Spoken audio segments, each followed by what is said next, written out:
আমরা একটু কলকাতায় যেতে চাই এই অর্থে যে আমরা যতটুকু জানতে পেরেছি বাংলাদেশের সর্বশেষ প্রধানমন্ত্রী শেখ হাসিনা পদত্যাগের পর দেশ ছেড়েছেন এবং ভারতে যাওয়ার চেষ্টা করেছেন, ভারতের আগরতলায় তার পরবর্তী গন্তব্য এবং সেখানে অবস্থান করা সম্পর্কে বিস্তারিত জানবো। আমাদের সঙ্গে যুক্ত হচ্ছেন সহকর্মী সুকান্ত চট্টোপাধ্যায়। যাচ্ছি তার কাছে। সুকান্ত, জানাবেন শেখ হাসিনা এখন আছেন কোথায়, পরবর্তী গন্তব্যই বা কি? যেমন আনন্দবাজার যেমনটি বলছে যে ভারত থেকে লন্ডন যেতে পারেন, আপনাদের কাছে আসলে কি পরামর্শ বা কি তথ্য রয়েছে পরবর্তী গন্তব্য নিয়ে একটু জানাবেন। দেখুন, ভারতের যে জাতীয় নিরাপত্তা পরিষদ তাদের সূত্রে আমরা যেটা জানতে পেরেছি যে অর্থাৎ দুপুরের কিছু পরেই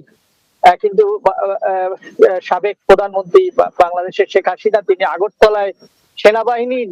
যে হেলিকপ্টার তাতে অবতরণ করেন এবং সেখান থেকে বিশেষ বিমানে ভারতের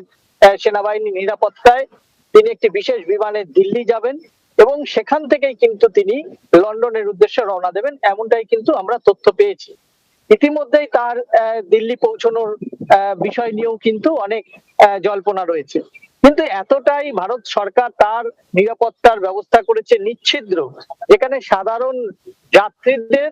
মোবাইল নিয়ে এয়ারপোর্টে প্রবেশ করতে কিন্তু বাধা দান করেছেন এবং তাদের মোবাইল জমা রেখেছেন,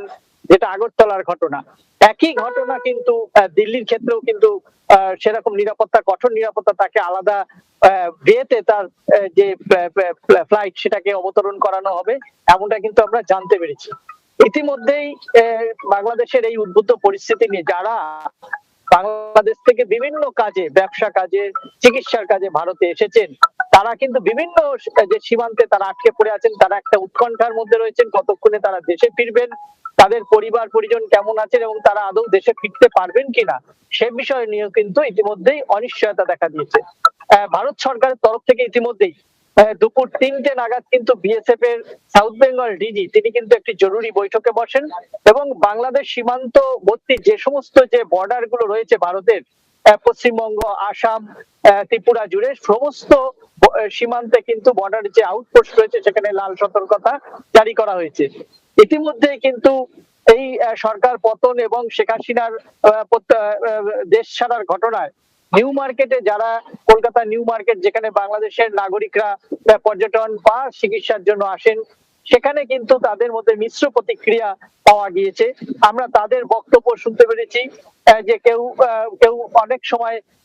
তারা কিন্তু এই সরকারের নানা রকম সমালোচনা যেমন করেছেন, তেমন কিন্তু জাতির পিতা বঙ্গবন্ধু শেখ মুজিবুর ভাঙা হচ্ছে, এটাও কিন্তু মেনে নিতে